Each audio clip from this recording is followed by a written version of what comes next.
pancreatic cancer. And for this presentation, we will have two speakers again, Professor Garcia Fonselas, as well as again, Dr. Weiner, to discuss on the pathology and molecular pathology of this clinical case. Dr. Garcia Fonselas. Thank you, Dr. Blaine, for your kind introductions, and thank you very much for the invitation of joining this meeting and for giving me the opportunity of sharing our experience treating cancer and transfusion positive with lateral. It's really amazing to see how we're able to change the outcome of these patients, prolonging survival and improving as well quality of life. In our Cancer Institute, we have treated several patients and we're committed to identify this fusion to provide more options for a better decision making. So here you can see my disclosure. So I'm going to show how we can change the prognosis evolution of patients with aggressive disease. And we're able to implement a treatment directed by the molecular profile of the tumor. We have currently male patients, 62 years old. The patients consulted for abdominal pain of 3 months with slight digestive discomfort. And the CT scan reported a pancreatic mass with liver mets and suspected radiological finding of peritoneal carcinomatosis. So endoscopic biopsy was not informative, and exploratory laparotomy was done. Peritoneal carcinomatosis was confirmed in these patients, and peritoneal biopsy was informed as metastatic pancreatic cancer. So we can see, according in the past medical history, that include hypertension, hyperlipidemia, arthritis, non-smoking, and sporadic alcohol consumption. So the patient took antihypertensive medications, and we can as well to point out the family history included mother with breast cancer and father with prostate cancer. So here you can see the CT mates with several liver metastatic lesions in both lobes and radiological signs of peritoneal carcinomatosis. These findings were confirmed in the laparoscopic exploration. So in this scenario, according to the current guidelines, these patients can be treated either FOLFIRINOX regimens or gemcitabine plus Abraxane. FOLFIRINOX and gemcitabine Abraxane have demonstrated both them a significant benefit in overall survival compared to gemcitabine alone. And currently, both regimens are the standard of care in metastatic pancreatic cancer. However, stage 4 in pancreatic cancer means a short life expectancy. So whole genome sequencing analysis was performed using 2 different strategies: Illumina TrueSight RNA pan-cancer panel and TurboFisher Oncombine comprehensive assay. So entry-gene fusion was identified, and immunohistochemistry was done as well using anti-pan-TRK antibody from ABCAM. Obviously, in clinical practice, we are not doing upfront NGS. However, in this patient, we changed our management. The rationale behind this different approach was the patient request. Our patients were diagnosed with metastatic pancreatic cancer. It means no chance of cure and a very short life expectancy with standard approaches. So the patient asked about other options. So we offer NGS analysis to look for any alternative treatment in this patient.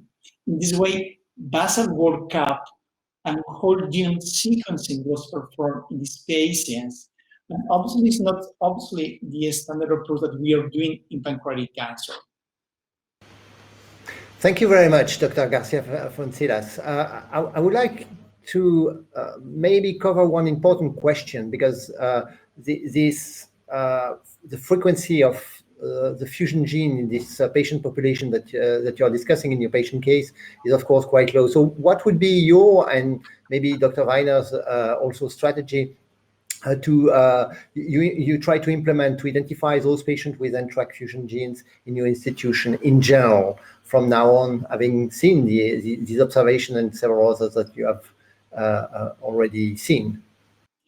Thank you, Dr. Blake. That's a very, very interesting question. So currently, some biomarkers are raising in pancreatic cancer with clinical impact, like BRCA mutations, MSI, and NTRK fusions. Obviously, in case of homologous recombination deficiency, we have the option of offering for patient PARP inhibitors. In the same way, MSI could be a biomarker to use in immunotherapy. And obviously, in those tumors harboring NTRK fusions, treatment based on specific NTRK inhibitors like larotrectinib can provide new therapeutic options. So it means that we are changing the scenario of biomarkers in pancreatic cancer. If we take a look at the molecular analysis from these patients, we can identify three main findings. Firstly, NTRK gene fusion involving NTRK1 and TPM3. The next molecular event is KRAS G13D. And the last one is microsatellite stable. Thank you very much. Dr. Weiner. So this is a very peculiar case because, as we said before, NTRK gene fusions are typically mutually exclusive of other driver mutations. And here, there is you can see some kind of a conflict, right? Because you can see the driver mutation or the mutation in KRAS, the G13D, and a known to activating fusion of NTRK1 with TPM3. So how can we resolve that? So first of all, we need to go back a little bit to pancreatic cancer biology. So we can see, and I will in a second we'll show you some slide, that mutations in codon 12 in pancreatic cancer in KRAS are actually very common. However, mutations in KRAS codon 13 are actually very rare. And we can see it here, right? So this is a plot that I made from the TCGA data. So the first green bar is the mutation in KRAS in lung cancer, the second one in colorectal. So we can see these lollipops, and the biggest one on the left is codon 12. So we can see that mutation in codon 12 are actually the most common. However, just to the right of it, we can see a shorter lollipop. However, it is still tall. So this is the mutation in codon 13. When you go to the third one, this is the pancreatic cancer. You can see that the lollipop of codon 12 is actually very, very tall, but the lollipop just to the right of it is actually very, very low. So if you think about it, in pancreatic cancer specifically, KRAS G13D mutation should be maybe considered as of unknown clinical significance because we don't really know, we don't have data to support that this is the driver mutation that drives this specific tumor. However, on the other hand, we know that TPM3 NTRK1 fusion is a known known activator.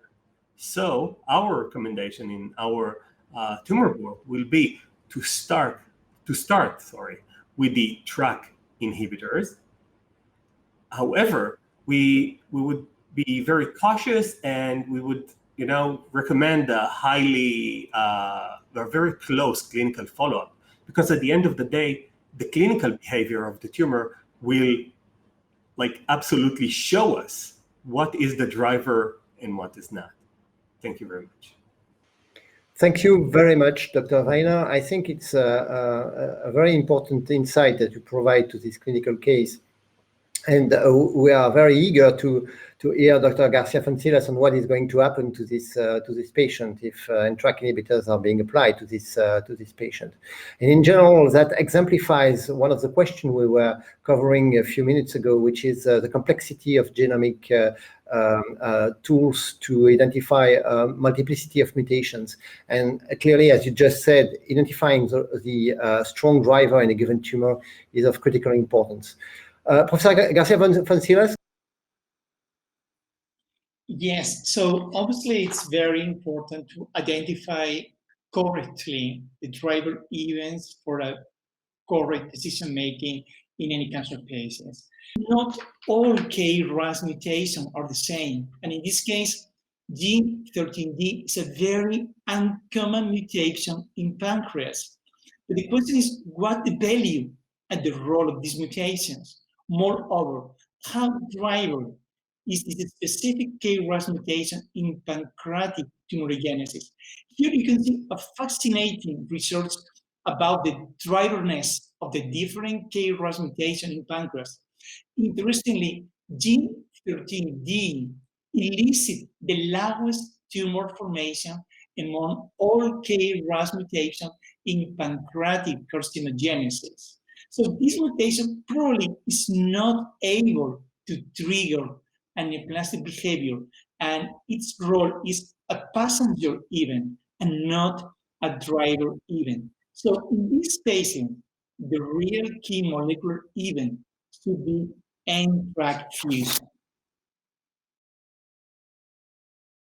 What happened about these patients? So taking into account the patient's decision about to look for different therapeutic options and the molecular analysis, larotrectinib was started 100 milligrams orally twice a day until progression or unacceptable toxicity. After the first 2 months of treatment, the patient experienced a significant increase in appetite, and the mood was also improved. After the 3rd month, asthenia was decreased and body weight grew up 10%.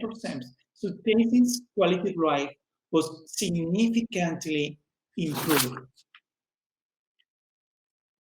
After 12 months, workup revealed no evidence of liver mets and also no radiological signs of peritoneal carcinomatosis. I would like to point out we didn't assess any laparoscopic exploration, so we're not sure the response rates in peritoneal cavity.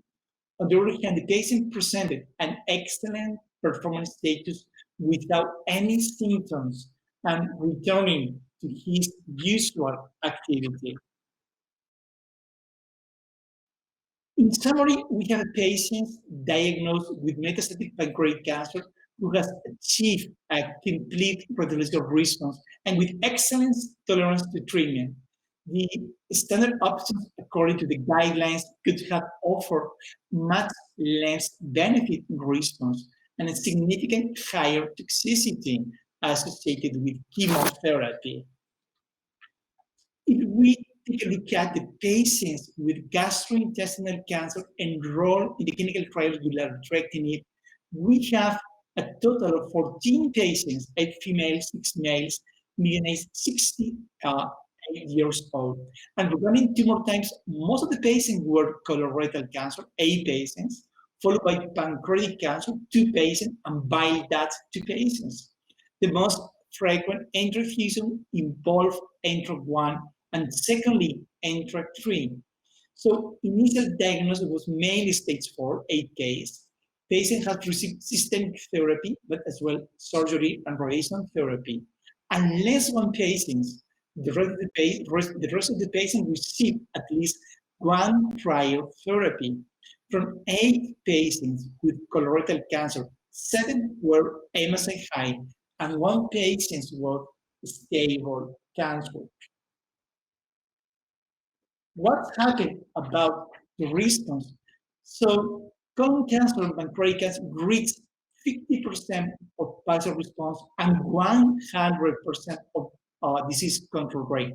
More in detail, 1 pancreatic cancer response and the other was stable disease. From these patients with pancreatic cancer, one patient continued on treatment, and the other patient progressed after 6 months of larotrectinib. The global range of duration of response for all GI cancer was from 3.5 to 14.7 months. So the global progression survival for all GI cancer was 5.3 months, and the median of survival at 33.4 months. 4 patients with colon cancer and 1 patient with pancreatic cancer were alive without disease progression, and 3 patients continued treatment post-progression at the investigator's criteria. So what could be potential message from this clinical case? So I would like to point out some important messages. Firstly, genome analysis should be mandatory to identify potential targets for better decision making. Tailored therapy can provide a much higher clinical benefit, and this approach should be considered upfront. In further lines, patients, and mainly in metastatic setting, could be unfit for any therapy. Larotrectinib offers an effective treatment with a very good safety profile. Thank you very much, Professor Garcia-Fontelas. It's a very impressive case, and this provides important insight on how to manage patients with NTRK fusion genes affected with GI cancers. So in view of these very impressive results in this patient, what will be your strategy given the somewhat still remaining poor prognosis of patients with pancreatic cancer in advanced phase? How do you integrate the diagnostic strategy to look for NTRK fusion? And what would be your recommendation for a given patient, your next given patient, if you find such an NTRK fusion gene in pancreatic cancer? Do you integrate that very early? What would be your thought and your recommendations? Thank you, Dr. Blake. So larotrectinib has been tested in up to 17 different tumor types. And among these tumors, some of them were GI cancer. And for these tumor types, in the clinical trial until now, 2 patients with pancreatic cancer and as well our own patients has been recruited. So in metastatic pancreatic cancer, the outcome is very poor, with a very short life expectancy and very frequent. The better response achieved with chemotherapy could be stable disease.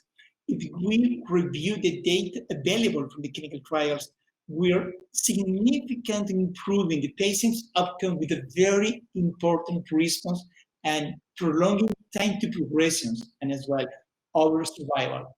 So this is an unprecedented benefit, and we need to keep in mind to test our patients to provide this undoubtful improvement. So the data from the clinical trial show a deep and durable response.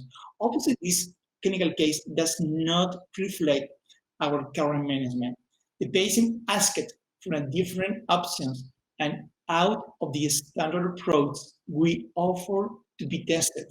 So the incidence of NTRK gene fusion is, roughly speaking, about 1%. So we found the fusion, and we proposed the option of being treated with larotrectinib with a very clear benefit. So obviously, currently it's true that our management includes to test the patient at least after progressing to a first line in pancreatic cancer, and not upfront. But after this case, and considering the data from the clinical trials, we are thinking to move forward genomic analysis to identify NTRK gene fusions and to provide this benefit from the first line. So obviously it needs a different biological setting in pancreatic cancer, and probably we're able to change the outcome of these patients harboring NTRK fusion positive. Observation, Dr. Bruce. Thank you very much, and thank you for the organizers for inviting me